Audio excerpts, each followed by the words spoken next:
Hey everybody, and welcome back to the channel. Today I wanted to talk to you about arguably one of the best known and highly regarded airsoft pistols on the market today, and for a long while actually.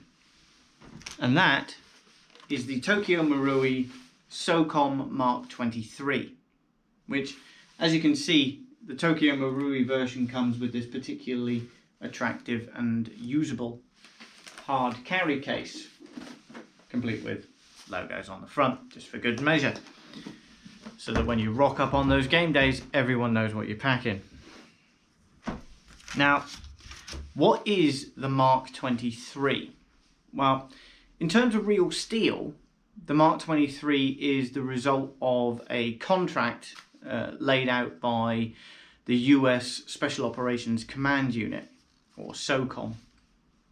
And it was an attempt to unify those operational units, because at the time the US Special Forces had a wide selection of sidearms available to them and in use, and as a result of that they had hundreds of different magazine types. Well, that's probably an exaggeration, isn't it? But lots of different magazine types and chambered rounds and all this sort of stuff. So this was their attempt to bring everything together under one gun. And as such, the requirements for this contract were lengthy, and H&K were the only ones who developed something that ticked all the boxes. Colt came very close, I believe, although their option failed during the rigorous testing phase. It just couldn't last, unfortunately. So, in terms of the MK23, it was a very silent, efficient handgun, chambered in 45 as opposed to 9mm. They wanted suppressor capabilities, they wanted laser and torch capabilities, they wanted a lockable slide so that the gun could run pretty much silently, and as previously stated, they wanted it chambered in 45. So what you ended up with was a fairly bulky gun, I have to admit. It's a sizable piece, and especially with the suppressor mounted on the front as well. So that about covers the real steel version. If you want a more in-depth talk about the real steel variant, then I would suggest looking at Forgotten Weapons YouTube channel. They've done a particularly good run through of the gun. Came in 3 phases, and they talk about all 3 phases of that. So do check those out if you're interested. So in terms of airsoft, what we get is a rather close facsimile of the original. In terms of size, the Knight's Armament suppressor on the front is particularly realistic. The LAM unit, or light emitting module, is a good facsimile of the original.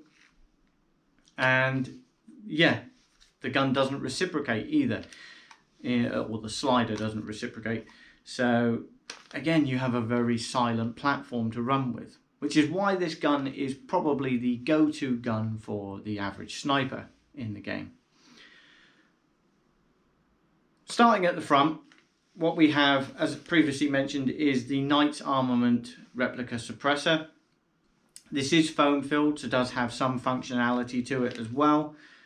The perhaps one downside of it, apart from being particularly long, is that in the original real steel variant, this would be spring loaded, and that was to help with the reciprocation of the gun when the slider was locked. Obviously we don't need that in terms of airsoft, so we don't see it here. The gun itself is all polymer, which goes some way to actually reducing the weight, although I will add that the mags are particularly well built, and as such they do probably account for around 40 to 50% of the weight of this gun. In terms of the mags, they do hold a fair amount of gas, and I have seen other videos on YouTube where people have gotten over 100 rounds out of one chamber fill, which is astonishing. This gun is particularly gas efficient because of the non-blowback, and as such, like I say, is a very viable option on the airsoft field, especially for snipers who need it at a moment's notice. The LAM unit is arguably just there for effect. It does light up. Don't know if the camera will pick that up. The torch works. It takes 3 batteries in the base down here. The laser does turn on. You might see the little red light just there. Although it doesn't actually function, you won't get anything out of it. It's just not powerful enough at the end of the day. I toyed with the idea of trying to take it apart and actually insert a more powerful torch and laser system inside it, although I've just never really got around to it, and I don't know how viable that would be, how much space we've got, because obviously we do have adjustments in here for locking the sensor into place, so it can be removed. So space is going to be a bit of an issue if that is what you're looking to do, I'd imagine. All in all, it's a really nice gun. You're going to find difficulty, especially when running the suppressor and the light emitting module at the bottom. You're going to find difficulty in finding any sort of holster for it. They do produce like a nice polymer quick release system, which I would highly recommend. You can run everything you see here with the quick release system as well. But the gun is extremely accurate.